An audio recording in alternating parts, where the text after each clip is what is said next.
The bomb detonated at 0847 hours, a dirty fireball that swallowed 3 American soldiers whole. The engineer responsible stood in the doorway of a compound 200 miles away, watching the footage on a cracked tablet, and he smiled. Not a small smile, a wide, proud grin that showed his teeth. He replayed it. Once, twice, 3 times. Each explosion a masterpiece to him.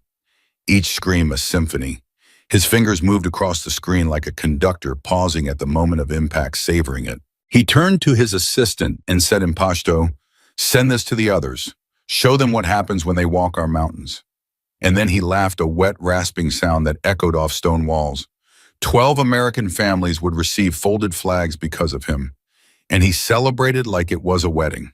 Before we go any further, if you want to see how this story ends, hit that subscribe button right now and stay until the very last word. Drop a comment with the city you're watching from so I can see how far this story travels. Because what happens next, you won't believe it. Staff Sergeant Reese Callahan had been lying in the dirt for 70 hours straight. Not 70 hours of camping, 70 hours of not moving, not eating, barely breathing. Her body had become part of the mountainside covered in dust, rocks, brittle weeds. Her ghillie suit blended so perfectly into the Afghan terrain that even birds landed near her without fear. She had urinated into a tube. She had eaten protein paste from a pouch without lifting her head. Her spotter, Corporal Dylan Garrett, lay 3 feet to her left, just as still, just as invisible. They were a 2-person ghost. Their mission was clean on paper. Observe a compound. Wait for positive ID on the target. A bomb engineer named Khalid Rashid, the man whose devices had killed 17 Americans in 4 months. When he showed himself, eliminate him. 1 shot. Mission complete. Extract. Go home. But through her scope, Reese had seen something that made her blood run cold. 7 snipers. Not ordinary fighters. Not kids with AKs playing soldier. These were trained, disciplined, professional killers. She had spotted the first one on hour 16, a glint of glass on a rooftop 400 meters northeast of the compound. Then the second tucked into a grape hut window. Then the third dug into a stone wall. By hour 30, she had identified all 7, each one positioned with surgical precision, overlapping fields of fire, interlocking kill zones. It was a sniper's nightmare, a perfectly designed death trap with no way through. And the worst part? They weren't guarding the compound, they were guarding the approach. Reese keyed her radio, her voice barely a whisper. "Overwatch to command. I have 7 enemy snipers in position. Repeat, 7 confirmed hostiles, trained, dug in, covering all approach vectors." There was a pause. Then a voice crackled back. "Overwatch command copies. Stand by, Mafia." She waited. Her heart rate stayed low, 54 beats per minute. She had trained for this. Breathing slow, muscle control, total calm, but her mind was racing. Garrett whispered beside her without moving his lips. "They know we're coming. Yeah, this isn't random. No, it's not." "So what do we do?" Reese didn't answer because she didn't have one yet. 3 hours later, the radio crackled again. "Overwatch, be advised, SEAL element is moving to your sector. ETA 20 minutes. Mission is still active. Maintain Overwatch." Her stomach dropped. SEALs. A full team. 8 operators. Elite fighters, yes, but they were walking straight into a meat grinder and they didn't know it. She keyed the mic. "Command negative. Advise SEAL element to hold position. Enemy sniper network is active and covering their route. They will be engaged before they reach the compound. Overwatch SEALs are mission critical. They have orders to secure the target. You are to provide cover and eliminate threats as needed. Command, you are not hearing me. There are 7 snipers. 7. I can see all of them and they can see the approach. The SEALs won't make it 50 meters. Silence. Then Overwatch, do your job. The line went dead. Reese closed her eyes for just a second. Then she opened them and went back to glassing the battlefield. 19 minutes later, she saw them. 8 shadows moving through the valley below, fast and low, using the terrain like they'd been born in it. Navy SEALs, professionals, ghosts in their own right. But ghosts or not, they were about to walk into a crossfire that would shred them. She watched the lead SEAL, callsign Havoc, signal his team to spread out. They moved in a wedge formation, weapons up, scanning. Textbook. Beautiful even. And completely useless. Because 400 meters to their northeast, Reese watched an enemy sniper adjust his position, settling his rifle on a sandbag, tracking Havoc's movement through his scope. 300 meters to the west, another sniper did the same, targeting the rear of the formation. The trap was closing. Her radio hissed. It was Havoc's voice, tight and low. "Overwatch, Havoc, we're taking fire contact north."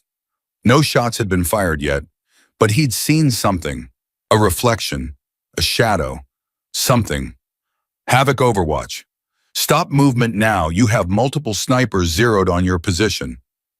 "How many?" Reese's jaw tightened. "7. There was a long, terrible pause.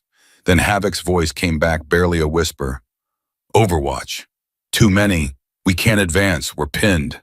Reese felt her pulse tick up, 5860. She scanned the snipers again. They hadn't fired yet. They were waiting, disciplined, patient. They wanted the SEALs deeper into the kill zone. They wanted them committed, trapped. Garrett whispered beside her, "We can't take all 7. I know. Even if we get 3, the others will light up the valley. The SEALs will be cut apart. I know. So what's the play?"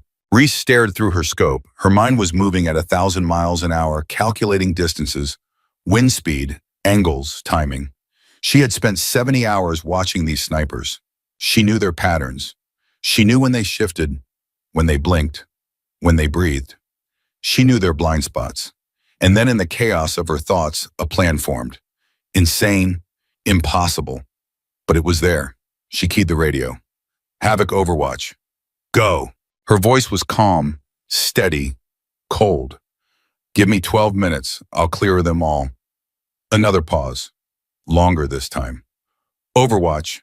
Say again. 12 minutes. I will eliminate all 7 snipers. Do not move until I give the word." She could almost hear Havoc's brain trying to process that. 7 enemy snipers, different distances, different angles, dug in, hidden, professional. 1 Marine, 1 rifle, 12 minutes. Finally, his voice came back. "Overwatch. You sure about this?" Reese's finger rested gently on the trigger guard. Her breathing slowed. Heartbeat dropped back to 54. "Yeah," she said. "I'm sure." She clicked off the radio and turned to Garrett. "Mark time, 12 minutes starting now." He stared at her like she'd lost her mind. "Reese, mark it." He swallowed hard and pressed the timer on his watch. Marked. Reese settled her eye behind the scope. The world shrank. The mountains disappeared. The war disappeared. There was only the reticle, the target, in the wind. Target 1. Rooftop sniper. 412 meters. Elevated position. Watching the valley. She adjusted for wind left to right, 2 knots. Adjusted for elevation. Adjusted for the slow curve of the earth itself. Her breath went out. The rifle bucked. The rooftop sniper's head snapped back, and he collapsed out of sight. No one reacted, no alarm. The sound of the shot echoed off the mountains like distant thunder, impossible to pinpoint. Garrett whispered, 11 minutes, 40 seconds. Target 2, window sniper, 350 meters, partially concealed. Hardest angle. She breathed, calculated, fired. The figure in the window jerked and disappeared. Still no alarm. 11 minutes, 10 seconds. Target 3, stone wall, 290 meters. Dug in deep, only his rifle barrel and the top of his head visible. Reese aimed for the shadow just beneath his turban. Breathe, fire, gone. 10 minutes, 50 seconds. Target 4, and then her rifle jammed. The bolt didn't cycle. The casing didn't eject. The weapon went dead in her hands. Her heart rate spiked. 70, 80. She didn't curse. Didn't panic. She immediately transitioned, pulled the charging handle, cleared the malfunction, checked the chamber. Dirt, a grain of sand in the wrong place at the wrong time. She blew it out, reloaded, charged. 8 seconds lost. Garrett's voice was tight. "Reese, I'm good. Keep time." 10 minutes, 30 seconds. But as she settled back into position, she saw something that made her stomach turn to ice. An 8th sniper, hidden, camouflaged, positioned on a ridge she hadn't fully glassed, and his rifle was pointed directly at Garrett. She saw his finger tighten on the trigger. She didn't think. Thinking took time. and time was something Dylan Garrett didn't have. The eighth sniper's finger was already pressing through the trigger pull, maybe 2 pounds of pressure away from sending a bullet through her spotter's skull, and Reese made a choice that went against every rule in the sniper handbook. She pivoted hard left, abandoning her planned sequence, swinging her rifle across a 40-degree arc, and her scope found him tucked into a crevice in the rocks, 220 meters out, partially hidden behind a twisted juniper branch. She didn't have time to calculate wind drift, didn't have time to adjust for the slight upward angle, didn't have time to confirm her breathing cycle. She just put the reticle on his upper thorax and pressed the trigger as his muzzle flashed. Both shots fired within a tenth of a second of each other. Garrett's head jerked sideways, and he let out a grunt that sounded like he'd been punched in the ribs. Reese's bullet hit the hidden sniper dead center, and he folded backward into the rocks like a puppet with cut strings.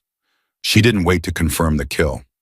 She was already rolling toward Garrett, her rifle still in one hand, reaching for him with the other.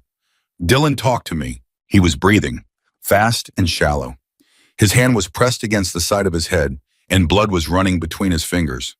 For one terrible second, she thought she'd been too slow, thought she'd lost him, but then he pulled his hand away, and she saw the wound. The bullet had grazed him, carved a 2-inch furrow along his temple, and took off the top half of his ear, but it hadn't penetrated his skull. Another inch to the right, and he'd be dead. "I'm good, he gasped, and I'm good. You're hit. I'm good. Finish it. Finish the mission." She stared at him. Blood was pouring down the side of his face, soaking into his collar, but his eyes were clear, focused. He shoved her shoulder hard. "You've got 6 left in 9 minutes. Go." She went. Back into position, scope up. Hard hammering now, 90 beats per minute, way too high, but she forced it down, forced the adrenaline back, forced herself into the cold, quiet place where nothing existed except the math and the wind and the target. Garrett was saying something behind her, his voice tight with pain, but she couldn't hear the words. She was already locking onto target 4. Grape hut, 320 meters, sniper repositioning after hearing the distant shots, moving from one window to another.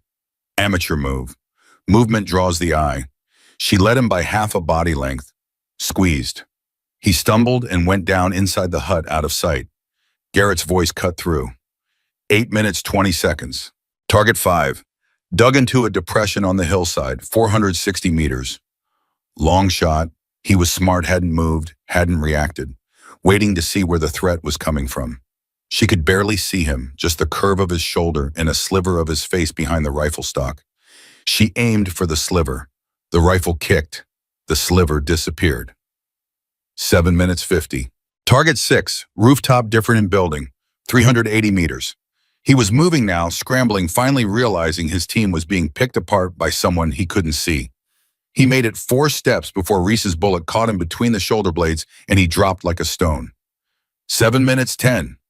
1 left. Target 7, the smart one, the patient one. He hadn't moved at all, hadn't given her an angle. He was tucked deep into a hardened position behind stacked sandbags with only his rifle muzzle visible, and he knew exactly what he was doing. He'd seen 6 of his teammates die in under 5 minutes, and he'd done the only thing that made sense. He'd gone into full lockdown. No exposure, no silhouette, nothing for her to shoot at. And worse, his position covered the exact route the SEALs needed to take. Reese glassed him for 10 seconds, 15, 20. He didn't move, didn't shift, didn't give her anything. Garrett's voice was getting weaker. 6 minutes 40. She keyed her radio. Havoc Overwatch. Go Overwatch. 6 down, 1 remaining. Northeast position, behind sandbags. He's dug in and I don't have a shot. There was a pause. She could hear Havoc breathing on the other end, could hear him running calculations in his head. Then his voice came back hard and flat. "Can you suppress him?" "Negative. He's got hard cover. If I fire, he'll know my position and I lose my advantage." "Then we're still pinned." "I know." Another pause. Then Havoc said something that made her chest tighten. "Overwatch. How much time do you need?" She understood what he was asking. He was offering to draw fire, to expose his team, to give her the split second she needed when the last sniper shifted to engage them. It was a suicide play. "Negative, Havoc. Stand by, I'm working it." She clicked off before he could argue and went back to the scope. The sniper hadn't moved. Smart, disciplined. He knew she was out there somewhere and he wasn't going to give her a thing, so she'd have to give him something instead. She shifted her aim 30 degrees left and fired a round into the dirt near the compound entrance. The sound echoed across the valley, a clear, obvious shot from a new angle. Bait. The sniper didn't bite. She fired again. Closer this time. Kicked up dust near his position. Still nothing. Garrett whispered, 5 minutes 50. Reese, what are you doing? Fishing. She fired a third round, this one intentionally high, zinging off the stone wall 2 feet above the sniper's position. And this time finally he moved. Just a fraction. Just a tiny shift as he adjusted his position to get an angle on where he thought she was. It was enough. She saw a sliver of his face, just his eye and part of his cheekbone behind the sandbag. Maybe 3 inches of exposed target. She didn't hesitate. The shot was perfect. The sniper's head snapped back and he slumped forward over his rifle, motionless. 747. Garrett's voice was barely a whisper now. 5 minutes 20. All targets down. Reese keyed the radio, her voice steady despite the adrenaline screaming through her veins. Havoc Overwatch. All sniper threats eliminated. You are clear to advance. The relief in Havoc's voice was palpable. Overwatch Havoc copies. Moving now. Outstanding work. She didn't respond. She was already scanning the compound through her scope, looking for secondary threats, looking for the primary target, looking for anything that could still go wrong. Because in her experience, everything could still go wrong. The SEALs moved fast. They covered the distance to the compound in under 3 minutes, flowing around corners and through doorways like water weapons, up, scanning and clearing. She watched them disappear inside the main building, and then there was nothing to do but wait. Garrett was still bleeding beside her. She risked a glance at him and saw his face had gone pale. How you doing? Fantastic. Thinking about re-enlisting. That's the blood loss talking. Probably.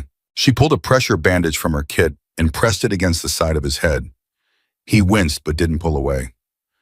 You saved my life, he said quietly. You'd have done the same.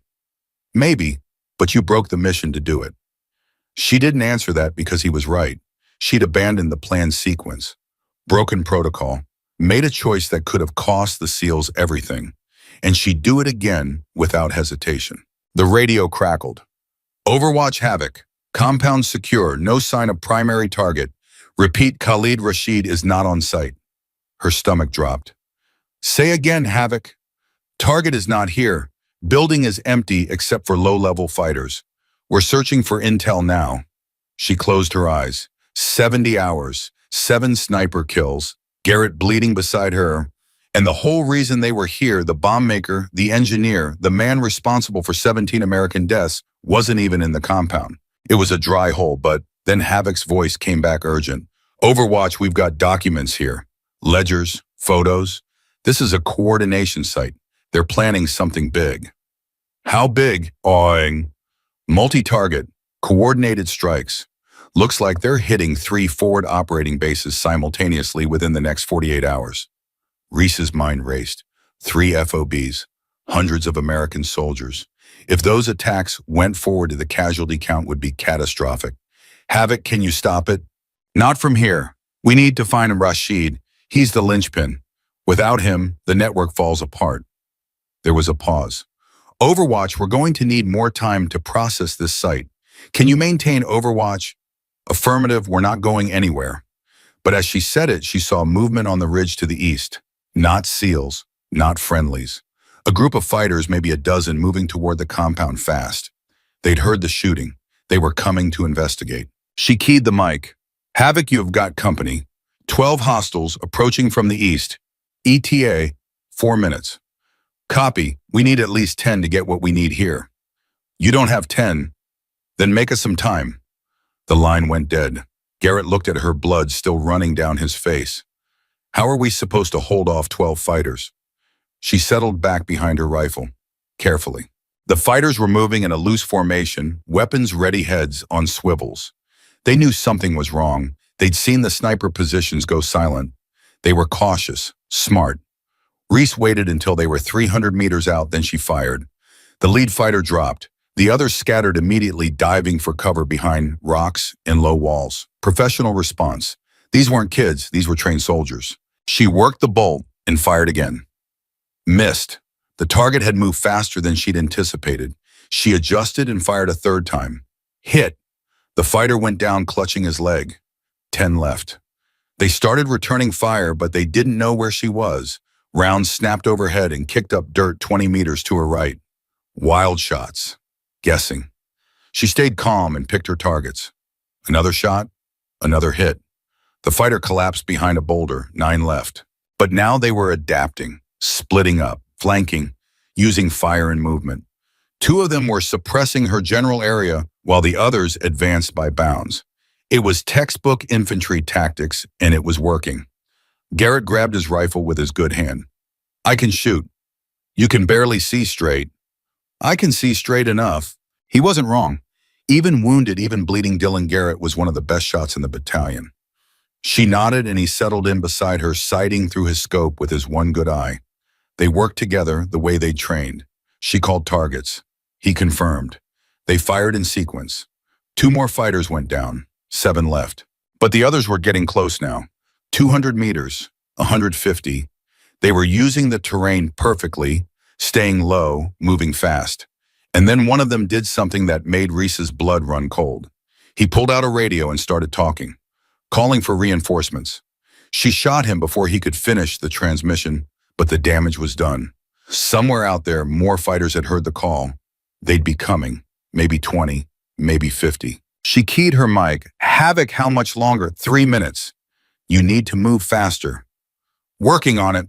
A bullet cracked past her head so close, she felt the pressure wave. The fighters had spotted her muzzle flash. They were zeroing in. She and Garrett had to move. Now. Displace, she hissed. They low-crawled 15 meters to the right, dragging their rifles, staying below the ridgeline. Rounds chewed up the ground where they had been lying seconds before. They settled into a new position, and Reese immediately found a target. Fired, hit. The fighter spun and dropped. 6 left. But now she could hear engines in the distance. Vehicles, moving fast. The reinforcements were coming. Garrett heard them too. Reese, we need to go. Not yet.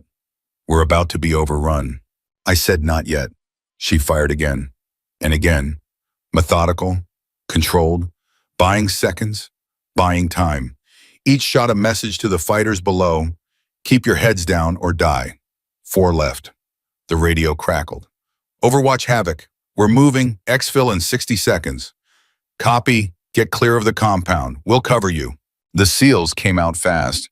8 shadows moving in formation, carrying hard drives and documents in waterproof bags.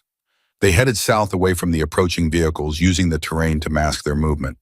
And that's when everything fell apart. A pickup truck and with a heavy machine gun mounted in the bed came screaming around the eastern ridge, 50 cal rounds tearing up the ground behind the SEALs. They scattered, diving for cover, but they were exposed, caught in the open.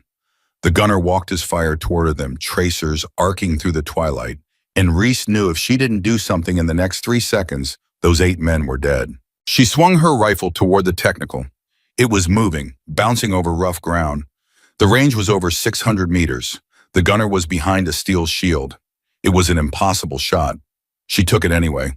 The bullet punched through the technical's windshield, and the driver slumped forward. The truck swerved, hard-rolled, and the gunner was thrown clear. The 50 cal went silent. The SEALs ran, but more vehicles were coming. She could see dust trails now. 3, 4, maybe more. Garrett's hand gripped her shoulder. Reese, we have to leave. Right now. She knew he was right. They'd done their job.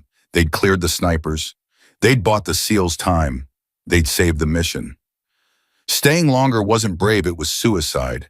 But as she started to pull back, her scope passed over the compound entrance one last time, and she saw him. Khalid Rashid, the bomb maker, the engineer, the target. He was right there, stepping out of a hidden entrance she hadn't known existed, moving fast toward a motorcycle parked in the shadows. He'd been there the whole time. Underground. Hiding. Running. Her mind went blank. Everything else disappeared. The approaching vehicles. The gunfire. Garrett bleeding beside her. The SEALs extracting. All of it vanished. There was only the target. He threw a leg over the motorcycle and kicked it to life. The range was 940 meters. He was moving, accelerating. In 10 seconds, he'd be gone, disappearing into the mountains where they'd never find him. And those coordinated attacks on the FOBs would go forward. Hundreds of Americans would die. Garrett saw what she was looking at. Reese, no, that shot's impossible. She was already doing the math. Wind right to left, 3 knots, target moving at roughly 30 kilometers per hour, increasing distance, fading light. Reese. She exhaled slowly, found the stillness, put the reticle 3 feet ahead of the motorcycle, and fired. For a fraction of a second, nothing happened. The motorcycle kept moving. Rashid kept riding, then he jerked sideways, and the bike went down, tumbling end over end, throwing him into the dirt. He didn't get up. Garrett stared at her. Did you just— Yeah, that was 900. I know. The radio erupted. Overwatch. What the hell was that? Who are you shooting? She keyed the mic, her voice calm. Havoc Overwatch. Primary target is down. Khalid Rashid is eliminated. Mission complete. There was stunned silence. Then Havoc's voice came back, incredulous. You got him. Confirmed. Jesus Christ, Overwatch. How far was that shot? Far enough.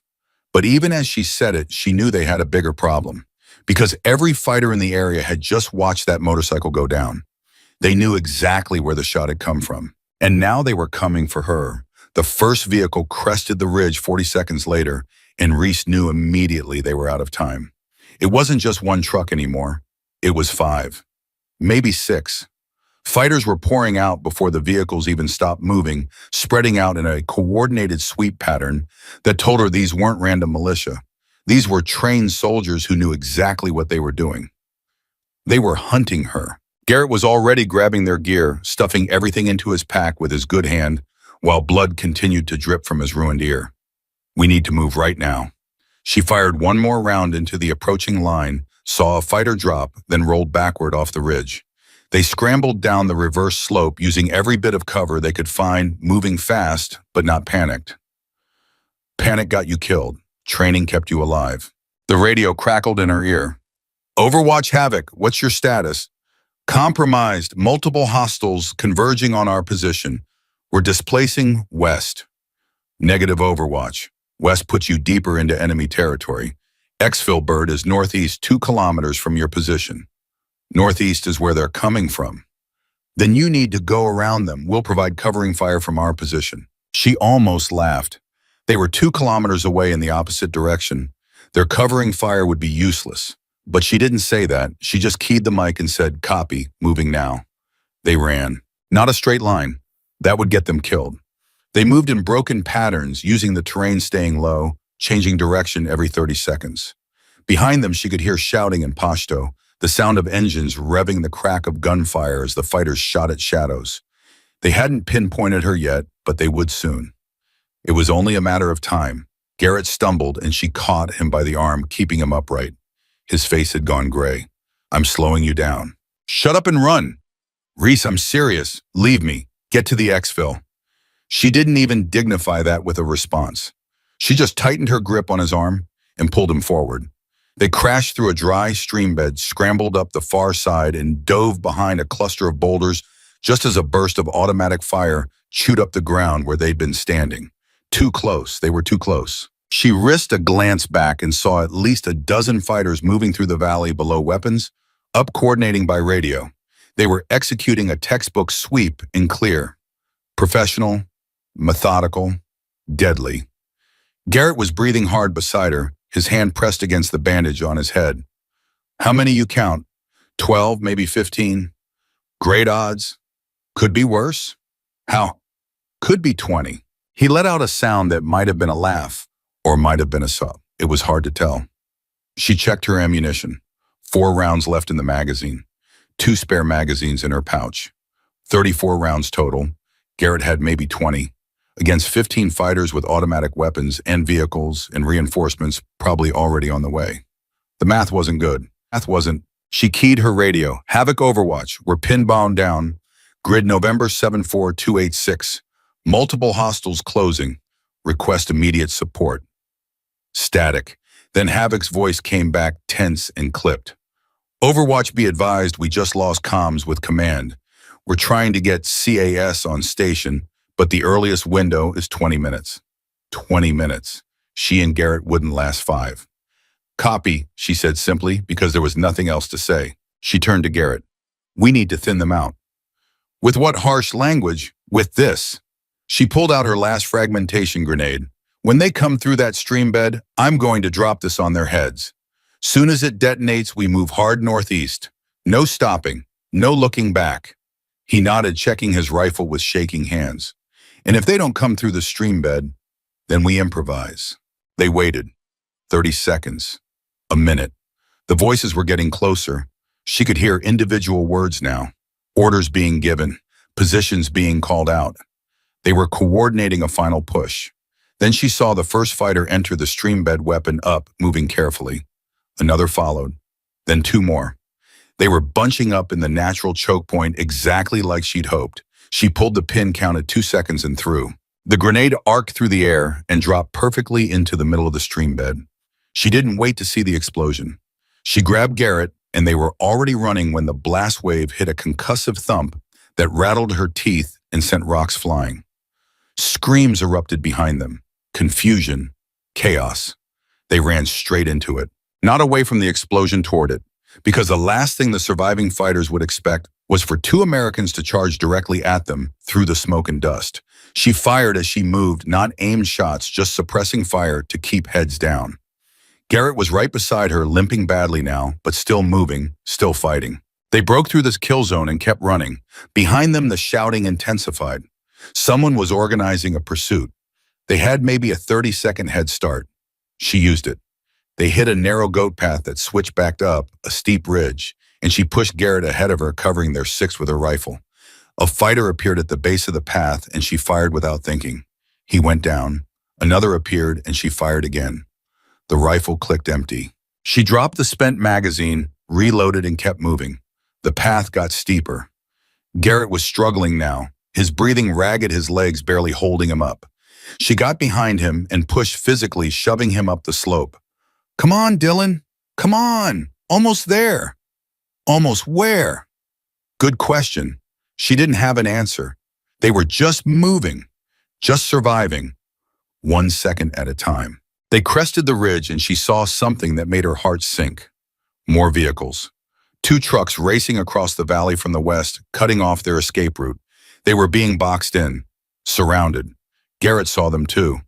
Oh, that's just perfect. She pulled him down behind a rock outcropping and tried to think.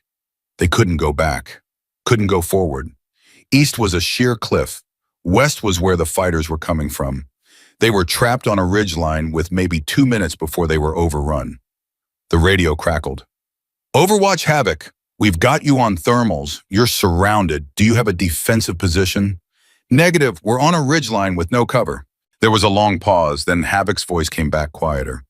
Overwatch, it's been an honor. She understood what he was saying. He was saying goodbye. He was saying they'd done everything they could. He was saying there was no way out. Garrett heard it too. He looked at her with blood-crusted eyes and said, well, this is it, huh? She was about to answer when she heard something that didn't make sense. A sound that didn't belong in the Hindu Kush mountains. A deep, rhythmic thumping that grew louder with each passing second. Rotors. She looked up and saw the most beautiful thing she'd ever seen in her life. An Apache attack helicopter rising over the eastern ridge, its chin-mounted gun already rotating toward the valley below. The radio exploded with a new voice. Overwatch, this is Saber 2-1. I understand you've got a pest problem. Pointed at me at the targets. She couldn't speak for a second, couldn't process what was happening. Then training kicked in, and she grabbed her laser designator, painting the trucks racing across the valley. Saber 2-1 Overwatch. Target priority, 2 vehicles moving west to east. Troops in contact, immediate vicinity. Copy. Guns, guns, guns. The Apache's 30mm chain gun opened up, and the world turned into fire and thunder. The first truck disintegrated, ripped apart by high explosive rounds. The second swerved and tried to run, but the Apache tracked it effortlessly, chewing it to pieces. Fighters scattered in all directions, but there was nowhere to hide from the thermal optics. The helicopter moved like a hunting predator, methodical and merciless. In 90 seconds, it was over. The valley went silent except for the thump of the Apache's rotors as it circled overhead, scanning for additional targets. Reese sat down hard, her legs suddenly unable to hold her weight. Garrett collapsed beside her, laughing and crying at the same time. "I thought we were dead. I thought we were actually dead." "We were." Her voice came out shaky. "We should be." The Apache pilot's voice came back on the radio, calm and professional. "Overwatch area is secure. Exfil Bird is inbound to your position. ETA 3 minutes. Sit tight." She keyed the mic with trembling hands. "Saber 2-1 Overwatch. I don't know where you came from, but I owe you a drink. Negative Overwatch. After what you did today, I owe you a case. Saber 2-1 out." The Black Hawk appeared 2 minutes later, flaring hard and touching down on the ridgeline, just long enough for them to climb aboard. Hands reached out and pulled them in. A medic immediately went to work on Garrett, checking his vitals, cleaning his wound. Someone handed Reese a bottle of water, and she drank it without tasting it. The helicopter lifted off, and she looked down at the compound below, at the valley where she'd spent 70 hours becoming part of the earth, at the scattered bodies of the fighters who'd hunted them. It all looked smaller from up here, less real, like something from a movie instead of something she'd just survived. Havoc's voice came over the internal comms. "Overwatch Havoc, that was the most incredible shooting I've ever seen. You saved our entire team." She didn't know what to say to that, didn't know how to process it. So she just said, "Just doing my job. That was a hell of a lot more than your job." There was a pause. "How's your spotter?" She looked at Garrett. The medic had him stabilized, IV in his arm, fresh bandages on his head. He gave her a weak thumbs up. "He'll live." "Good, because command is going to want to debrief both of you the second we land." She closed her eyes. The debrief. Right. Because killing 7 enemy snipers, eliminating a high-value target, and discovering plans for a major coordinated attack wasn't the end of the mission. It was just the beginning of the paperwork. The flight back to base took 40 minutes. She spent most of it staring out the window, watching the mountains slide past below, trying to quiet the adrenaline still screaming through her system. Her hands wouldn't stop shaking. Small tremors she couldn't control. The aftermath of the fight or flight response, her body finally allowing itself to react now that the immediate danger had passed. Garrett noticed. First time what? First time you thought you weren't coming back." She didn't answer for a long moment. Then she said quietly, "Yeah, gets easier." "Does it?" He smiled, then winced as the expression pulled at his wounds. "No, not really, but we tell ourselves that anyway." The Black Hawk touched down at Forward Operating Base Salerno just after midnight. A medical team was waiting. They took Garrett, immediately loading him onto a stretcher despite his protest that he could walk. An officer she didn't recognize approached her as soon as she stepped off the bird. "Staff Sergeant Callahan." "Yes, sir?" "Colonel Brennan wants to see you now." Her stomach tightened. "Am I in trouble, sir?" The officer's expression didn't change. "That depends on how you define trouble." She followed him through the base to a command building, still carrying her rifle, still wearing her blood-stained ghillie suit. Heads turned as they passed. Word had already spread. Marines didn't gossip, but they talked, and a story like this traveled fast. Colonel Brennan was waiting in a small office, standing behind a desk covered with maps and photographs. He was a compact man with iron gray hair and eyes that missed nothing. He looked at her for a long moment without speaking. Then he said, "Tell me what happened." She did. She went through it chronologically, leaving nothing out. The 70-hour surveillance, the 7 enemy snipers, the SEAL team moving into the kill zone, her decision to clear all 7 targets, the rifle jam, the 8th sniper shooting Garrett, her choice to save him instead of continuing the mission, the engagement with the fighters, the shot that killed Rashid. When she finished, Brennan was silent for a long time. Then he said, "You broke protocol." "Yes, sir."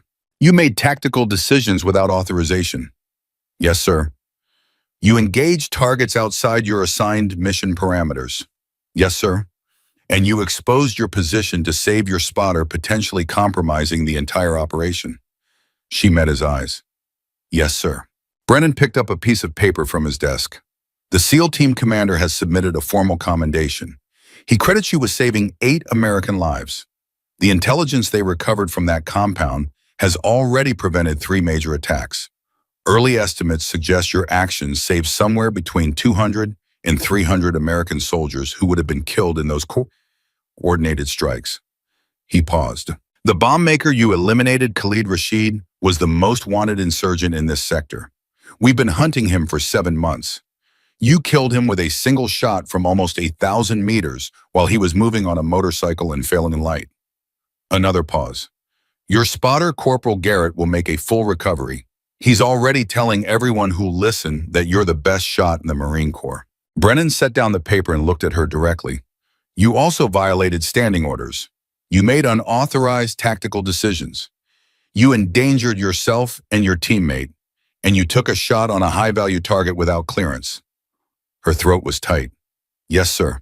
So here's what's going to happen. You're going to receive a Silver Star for exceptional valor in combat, and you're also going to receive a formal reprimand for failure to follow orders. Both will go in your service record. Both will follow you for the rest of your career. She didn't know what to say. Pride and shame mixed together in her chest until she couldn't tell them apart. Brennan's expression softened just slightly. Staff Sergeant, I've been in this job for 23 years. I've seen a lot of Marines do a lot of incredible things. What you did out there today ranks in the top 5, maybe top 3. You displayed courage, skill, and tactical brilliance under the most extreme circumstances imaginable. He sat down heavily. You also displayed something else. Something harder to quantify, but just as important. You made a choice to save your teammate when you could have completed the mission. Most snipers wouldn't have done that. Most snipers would have stayed on target, trusted their spotter to survive, and finish the sequence. But you didn't. You chose the man over the mission. He looked at her carefully. Do you regret that choice? She thought about Garrett bleeding beside her, thought about the half-second decision to pivot her rifle, thought about how easily it could have gone wrong. No, sir, I don't. Brennan nodded slowly. Neither do I. But it was still the wrong call by doctrine, and doctrine exists for a reason. So you get the medal and the reprimand, both, because that's what the situation earned. He stood and extended his hand. Welcome to the gray area, Staff Sergeant, where the right thing and the wrong thing are sometimes the same thing. She shook his hand, her mind still trying to process everything. You're dismissed. Get some sleep. Debrief continues at 0800. She saluted and left. Outside, the base was settling into the quiet rhythm of night operations. She walked to the medical tent and found Garrett sitting up in bed, fresh stitches on his head, arguing with a nurse about being discharged. He saw her and grinned. Hey, you in trouble? Yes. How much trouble? Some. They're trying to send me home. I told them to go to hell. The nurse rolled her eyes. He's lost too much blood. He needs at least a week of observation. I'm fine. Look, I can count to 10. 1, 2, 3 in Pashto. He paused. Okay, I can't do that, but I'm still fine. Reese sat down on the edge of his bed. They didn't say anything for a minute. Didn't need to. Some things didn't require words. Finally, Garrett said quietly, You saved my life. You would have done the same. Maybe, but you actually did it. So, thank you. She nodded, not trusting her voice. He looked at her carefully. Was it worth it? She knew what he was asking. Was saving one teammate worth potentially failing the mission?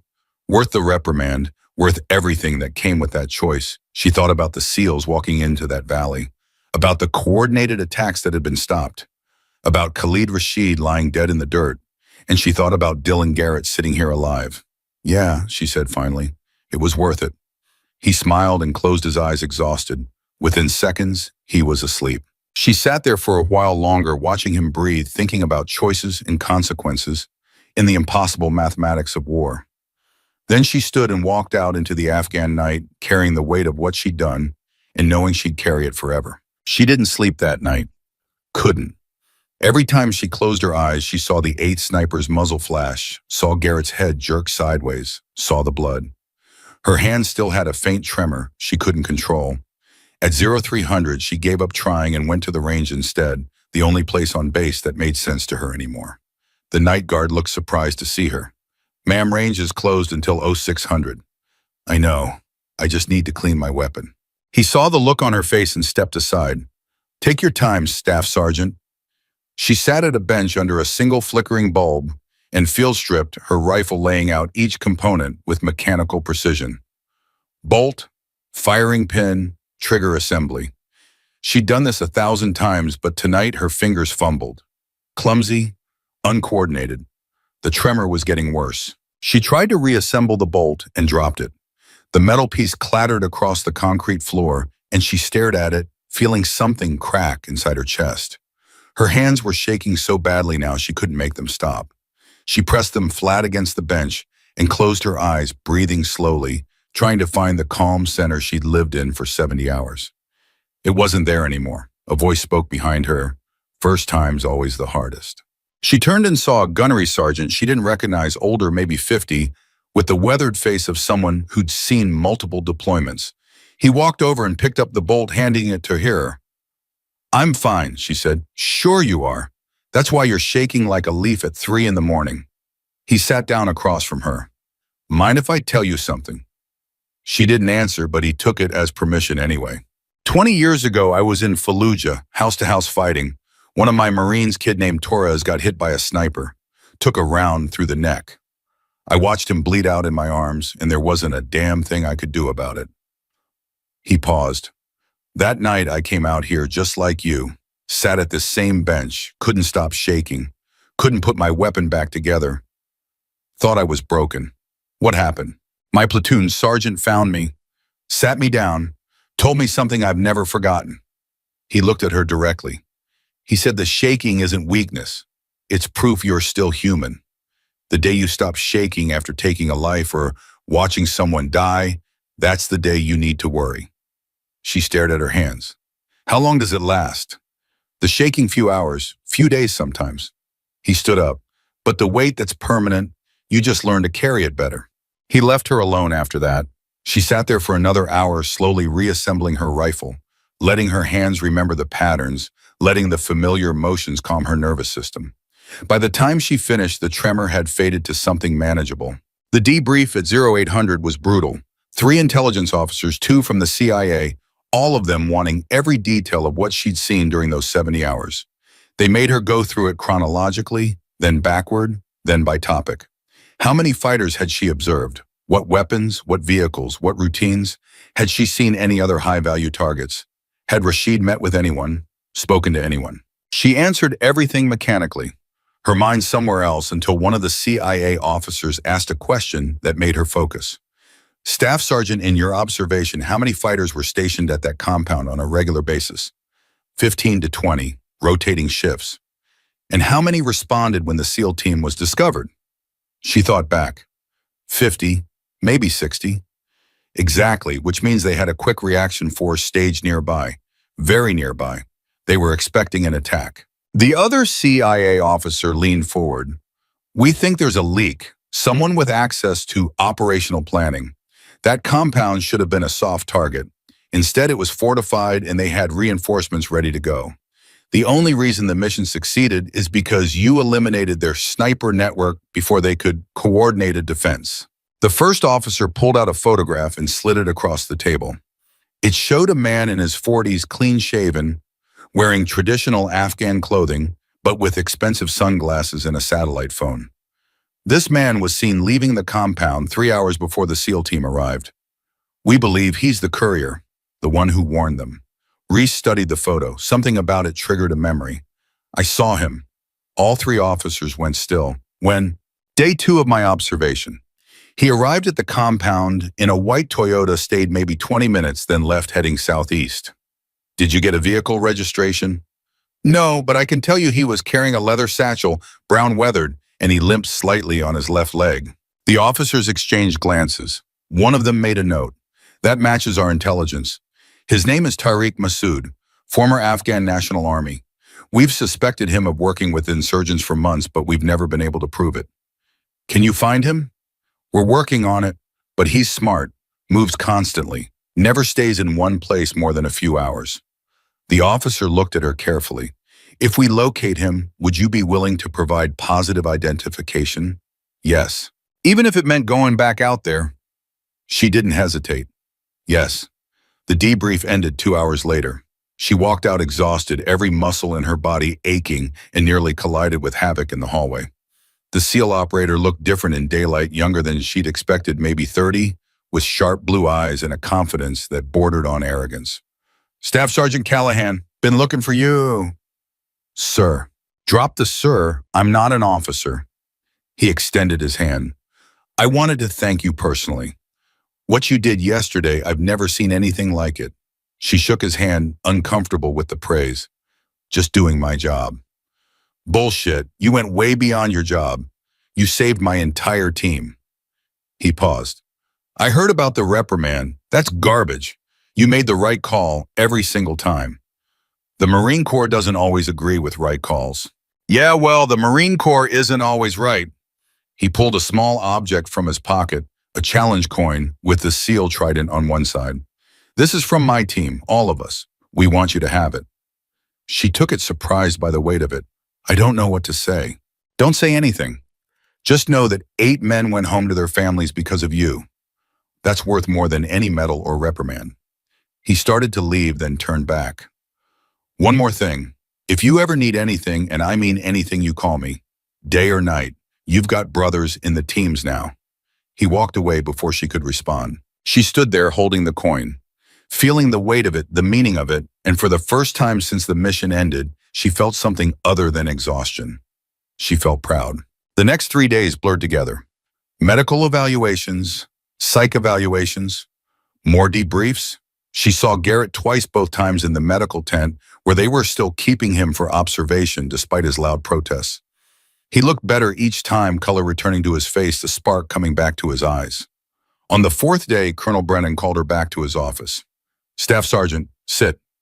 She sat wondering what was coming now. Brennan slid a folder across the desk. The Silver Star ceremony is scheduled for next week. Your family will be flown in. There'll be media, the whole dog and pony show. Yes, sir. But before that happens, I need to tell you something. He paused, choosing his words carefully.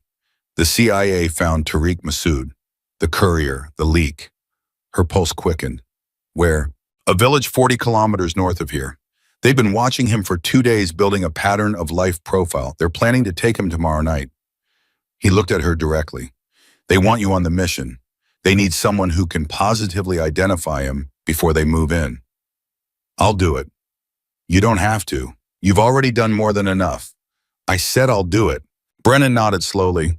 You'll be embedded with a Delta team. They're running the operation. Your job is simple: confirm identity, then stay out of their way. No heroics, no improvising. Just ID the target and let them do their job. Clear 'em. Crystal, sir. Good. Briefing is at 1800. Get some rest before then. But she didn't rest. She went to the armory and checked out a fresh rifle, then spent 4 hours on the range, putting rounds down range until her shoulder was bruised and her hands remembered how to be steady. The tremor was gone now. The muscle memory had returned. She was ready. The briefing that evening was attended by 8 Delta operators, 2 CIA officers, and a helicopter pilot. The team leader was a quiet captain named Voss, who spoke in short, efficient sentences and radiated the kind of calm competence that made everyone else in the room relax. He laid out the plan on a tactical map. Target is staying in a compound here. 2-story structure, stone construction, 3 entrances. He's got 4 guards with him, low-level fighters. We hit at 0200 when they're at their lowest alert. Fast and quiet. In and out in under 5 minutes. He looked at Reese. Staff Sergeant, you'll be with me and my number 2. We approach from the east. You make positive ID through thermals. Then we execute. Any questions? No, sir. Good. Wheels up at 0130. Gear up. The helicopter ride to the target area took 40 minutes. Reese sat between 2 Delta operators who didn't speak. Didn't fidget, just sat in perfect stillness with their weapons across their laps. Professional calm. She tried to match it, tried to find that quiet center again, but her heart was beating faster than normal. This wasn't a 70-hour overwatch where she could become part of the terrain. This was fast and close and personal. They landed 2 kilometers from the target and moved in on foot, 8 shadows flowing through the darkness like smoke. Voss set a pace that was aggressive but sustainable, and within 20 minutes they were in position on a low ridge overlooking the compound. Reese went prone and glassed the building through her thermal scope. 4 heat signatures on the ground floor, 1 on the second floor moving between rooms. Guards in the target, most likely. Voss whispered beside her. Can you confirm? She adjusted the focus, trying to get details, but thermal only showed heat. She needed visual. Negative, I need eyes on. Then we moved closer. He signaled the team and they advanced, covering the last 100 meters in controlled rushes, using every shadow and depression in the terrain. They reached the compound wall and stacked up at the eastern entrance. Voss held up a fiber optic camera and threaded it under the door. The image appeared on a small screen, grainy but clear enough. 3 men sitting around a table drinking tea, weapons within reach. No sign of Masood. He pulled the camera back and they moved to the next entrance. Same procedure. This time the camera showed a guard standing in a hallway, alert, scanning. Third entrance, kitchen, empty. Voss looked at Reese. He's not on the ground floor. He's upstairs. I saw the movement in the thermal. Then we need to breach. You ready? She nodded, her mouth dry.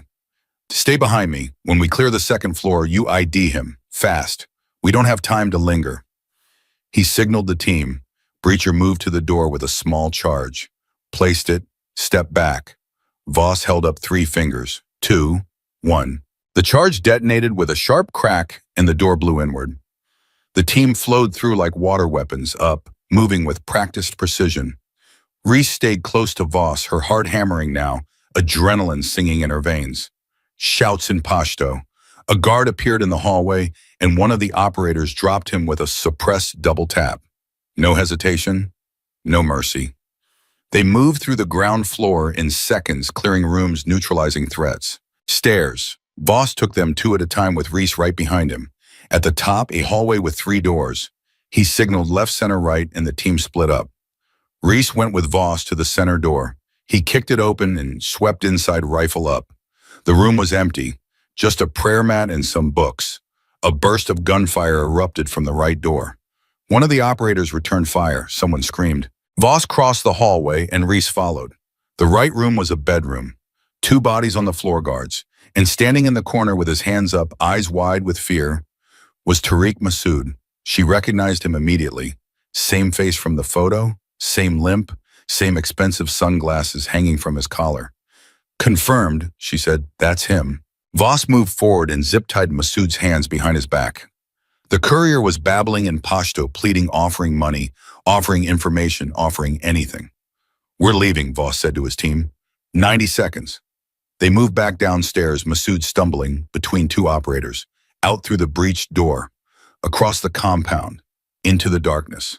And that's when everything went wrong. A flare shot into the sky from a nearby building, bathing the entire area in harsh white light.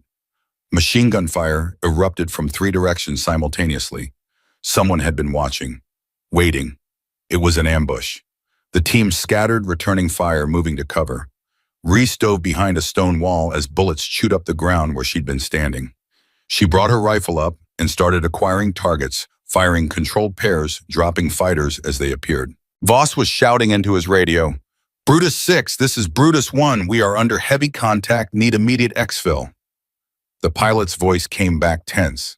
Brutus 1, I'm taking ground fire. I cannot land in that LZ. Then we're moving to secondary standby.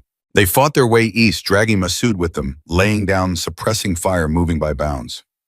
Reese emptied her magazine and reloaded, her hands steady now, her mind clear. This was what she trained for. This was what she was good at. An operator went down, shot in the leg. His teammate grabbed him and kept moving. They were bleeding fighters, bleeding ammunition, bleeding time. The secondary LZ was 300 meters away through open ground. Suicide to cross, but staying here was death. Voss made the call. Smoke out. We move on my mark. Smoke grenades flew. Gray fog billowed across the battlefield. Move, move, move.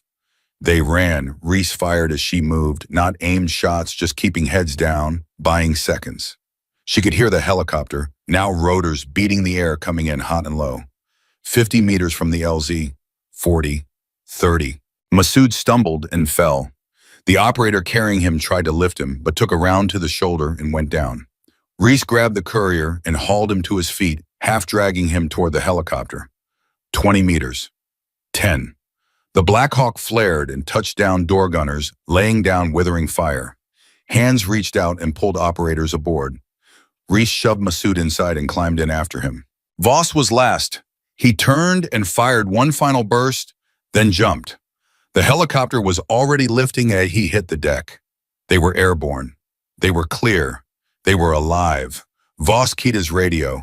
Brutus 6, all personnel accounted for. Get us home. Reese sat back against the bulkhead, breathing hard, her ears ringing. Masood was curled in a ball on the floor, zip-tied and terrified. The wounded operators were being treated by the medic. Everyone was alive. Voss looked at her and gave a single nod. Professional acknowledgement. She nodded back. The flight back took 30 minutes. When they landed, CIA was waiting. They took Masood, immediately loading him into a vehicle before the rotors even stopped spinning. One of the officers approached Reese. Good work, Staff Sergeant. Positive ID under fire. That takes guts. Will he talk? Oh, he'll talk. They always do. The officer smiled coldly. By this time tomorrow, we'll know everyone he's been working with. This could break open the entire network. She watched them drive away with their prisoner, thinking about information and networks, and how many lives might be saved because of what they'd learned tonight. Voss walked up beside him. You did good work out there. Thank you, sir. Delta's always looking for good shooters. If you ever want to try out, I appreciate that, but I'm a Marine. He smiled. Fair enough, Semper Fi, Staff Sergeant. She walked back to her hooch as the sun was coming up, exhausted, but wired, too keyed up to sleep. She lay on her rack staring at the ceiling, thinking about the last 5 days, thinking about all the choices she'd made, thinking about what came next. The Silver Star ceremony. The media attention. Going home eventually. Trying to explain to people who'd never been here what it was like. Trying to be normal again. If normal was even possible anymore. She finally fell asleep around 0700 and woke 3 hours later to someone pounding on her door. She grabbed her sidearm out of habit before remembering where she was. Safe. On base. No threats. She opened the door and found Garrett standing there, freshly discharged from medical, a massive white bandage wrapped around his head like a turban. He grinned when he saw her face. You look like hell. Thanks. You look like you lost a fight with a lawnmower. Close, lost a fight with a sniper. He held up a paper bag. Brought breakfast. Figured you hadn't eaten. He was right. She couldn't remember her last real meal. They sat outside on the steps and ate protein bars and drank terrible coffee while the base came alive around them. For a while, neither of them spoke. They didn't need to. Finally, Garrett said, Heard you went out again last night with Delta. Word travels fast. Always does. They get the guy. Yeah, they got him. Good. He took a long drink of coffee. You know you don't have to keep doing this, right? You've already done more than anyone could ask. I know. But you're going to keep doing it anyway. It wasn't a question. She didn't answer because they both already knew. He crushed his empty coffee cup. My orders came through this morning. They're sending me stateside. Medical separation. I'm done. She felt something cold settle in her chest. Dylan, it's okay, really. The ear's not coming back, and my hearing's compromised. I can't spot anymore. Can't do the job right. He looked at her with something that might have been relief or might have been grief. Truth is, I think I'm ready. I think I've had enough. What will you do? Go home, see my family, figure out who I am when I'm not getting shot at. He smiled, but it didn't reach his eyes. Maybe get a boring child, marry a boring girl, have boring kids, the whole boring civilian dream. Sounds terrible. Yeah, can't wait. They sat there a while longer, watching the sun climb higher, both of them knowing this was goodbye, even though neither of them said it. Finally, Garrett stood. The ceremony's tomorrow. You nervous? Should I be? Probably. Lots of cameras, lots of speeches, lots of people telling you how brave you are. He paused. Just remember you earned it. Don't let anyone tell you different. Not the brass, not the media, not even yourself. He walked away before she could respond, and she watched him go, thinking about endings and beginnings and how sometimes they looked exactly the same. The next 24 hours moved too fast. Uniform inspections, rehearsals. Her parents arrived on a military transport, looking older than she remembered, her mother crying before they even reached her, her father standing rigid and proud with tears in his eyes. They hugged her and told her they were proud and asked if she was okay, and she lied and said yes, because what else could she say? That she still saw the eighth sniper's face every time she closed her eyes. That she couldn't stop calculating firing solutions in her head, even when there were no targets. That she didn't know how to be their daughter anymore. The ceremony was held at noon in front of the entire battalion. Reese stood at attention while Colonel Brennan read the citation, his voice carrying across the assembled Marines. Staff Sergeant Reese Callahan distinguished herself by exceptionally valorous actions while engaged with an armed enemy. Under intense enemy fire and at great personal risk, she eliminated 7 enemy combatants, saved the lives of 8 friendly forces, and secured intelligence that prevented mass casualty attacks. Her actions reflect great credit upon herself and uphold the highest traditions of the Marine Corps and the United States Naval Service. Brennan pinned the Silver Star to her chest, and the entire formation erupted in applause. She stood there, feeling the weight of the medal, feeling the eyes of hundreds of Marines on her, feeling like a fraud because all she'd done was make choices and get lucky and somehow survive. The media interviews afterward were worse, reporters asking questions she couldn't answer. How did it feel to kill 7 enemy snipers? What went through your mind when you took that 1,000-meter shot? Do you think women belong in combat roles? She gave them nothing. Short answers, professional distance, no emotion. But one reporter, a woman from CNN, asked something that made her pause. Staff Sergeant, you received both a commendation and a reprimand for the same mission. How do you reconcile that? Reese looked at her for a long moment. I don't. I just live with it. But doesn't that feel contradictory? How can you be a hero and be disciplined for the same actions? Because war is contradictory. The right decision and the wrong decision can be the same decision. You just have to choose what you can live with afterward. The reporter pressed.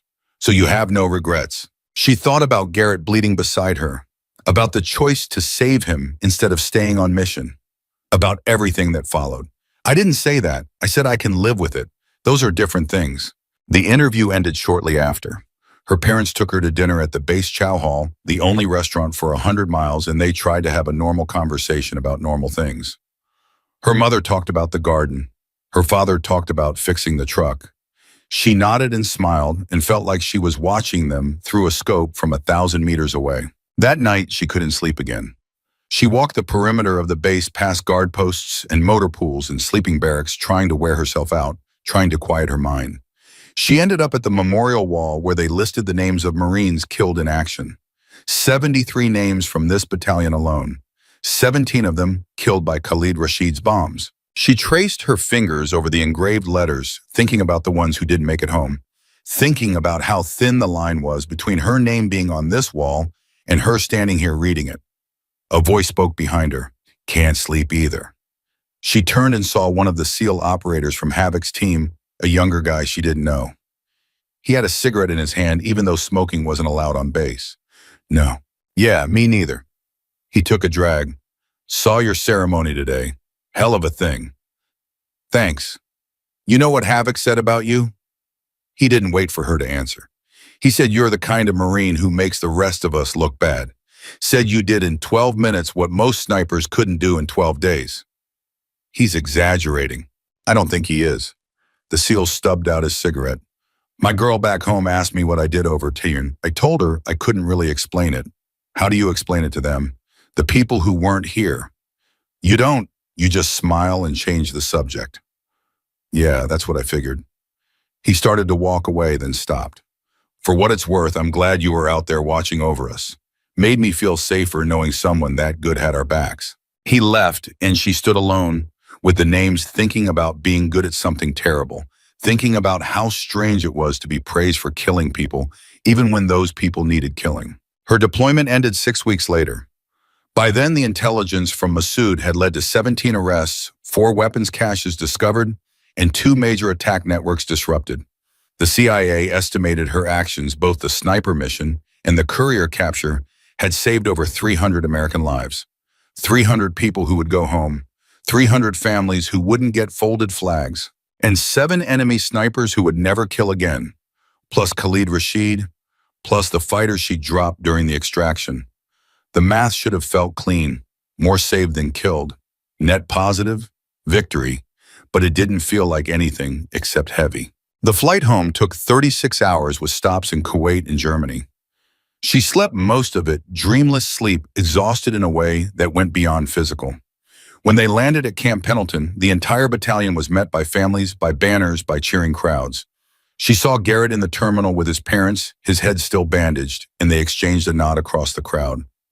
No words needed, just acknowledgement. We made it.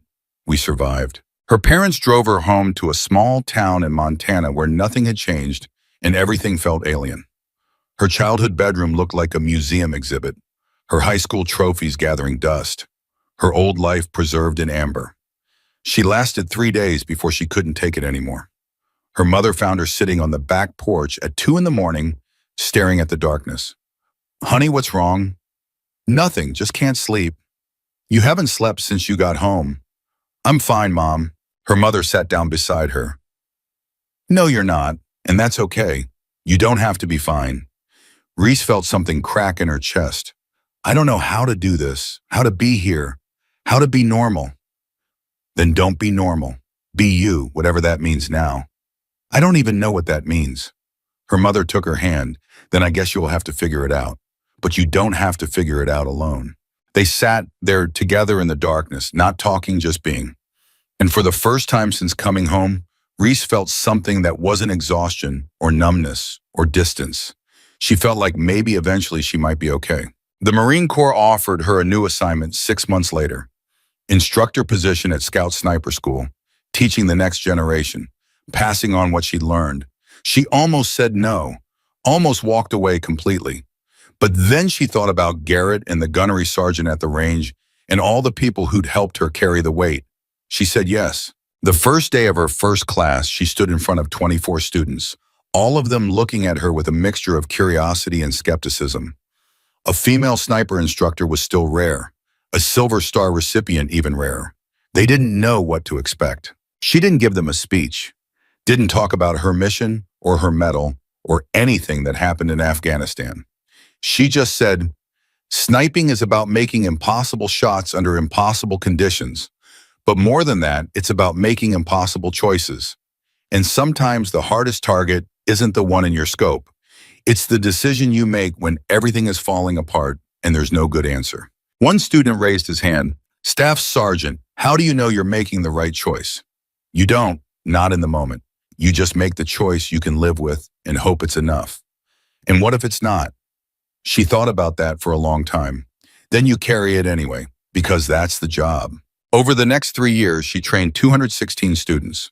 Some washed out, some thrived, some went on to combat deployments and came back changed just like she had.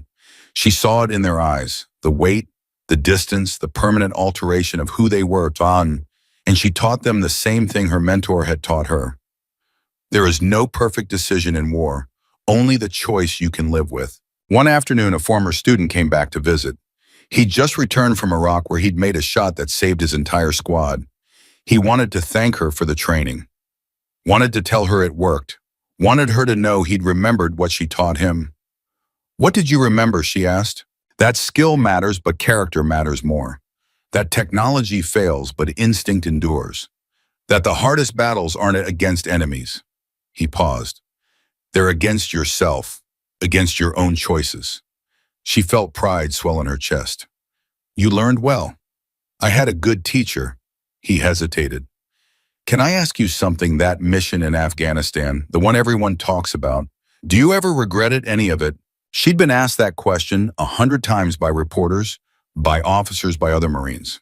She'd always deflected, but this student had earned an honest answer.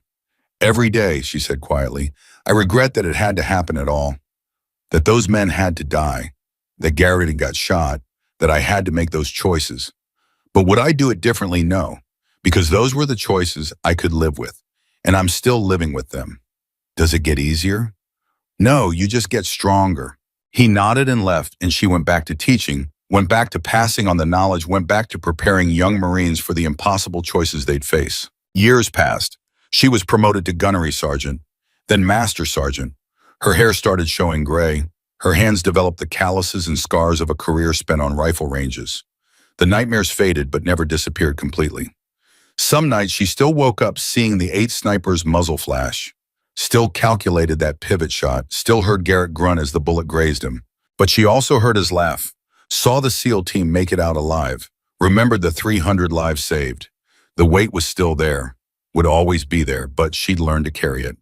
On her 20th anniversary in the Marine Corps, her current class asked her to give them one final lesson before they graduated, something they could carry with them, some piece of wisdom from 2 decades of service. She stood in front of them and said, "You're going to face moments where there's no good answer, where the mission conflicts with your humanity, where you have to choose between following orders and following your conscience.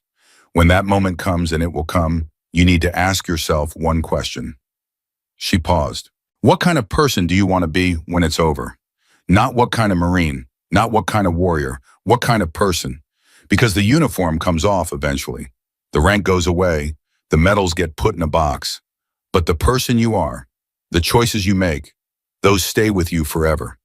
One student raised his hand. "Gunnery Sergeant, what if we make the wrong choice?" Then you own it, you learn from it, and you do better next time, because that's all any of us can do. Another student asked, "What if there is no next time? What if you only get one chance?" She thought about 70 hours in the dirt, about 7 targets in 12 minutes, about the split-second decision to save her teammate, about everything that followed. "Then you make the choice you can live with," she said, "and you spend the rest of your life proving it was worth it." The class graduated 2 weeks later. She watched them receive their diplomas, watched them pin on their scout sniper badges, watched them become the next generation of warriors. And she knew some of them would face their own impossible moments, would make their own impossible choices, would carry their own impossible weights. But they'd be ready, because she'd taught them, because someone had taught her, because that's how the knowledge passed down one generation to the next one, choice to the next one, weight to the next. That evening, she drove out to a quiet hilltop overlooking the base and sat watching the sunset, thinking about all the choices she'd made, all the weight she carried, all the people she'd saved, and all the people she'd killed. The silver star was in a box at home. The reprimand was in her service record. Both were permanent. Both were true. Both were part of who she was. And when new students asked her about that mission, about those 12 minutes, about what it felt like to make those shots and those choices, she told them the truth. It felt like being human in the middle of something inhuman, like finding your character in the chaos, like discovering that the most important battle isn't against the enemy in your scope, it's against the person you might become if you make the wrong choice. And she told them one more thing, the thing that mattered most. When the world is falling apart and there are no good options and everything is riding on what you do next, you don't need to be perfect. You just need to be the kind of person who chooses to save your teammate, who fights for the people beside you, who carries the weight of your choices without breaking. Because in the end, that's what separates warriors from killers. Not the skill, not the training, not the medals. It's the choices you make when no one would blame you for choosing differently. And it's the strength to live with those choices long after the shooting stops. Yes.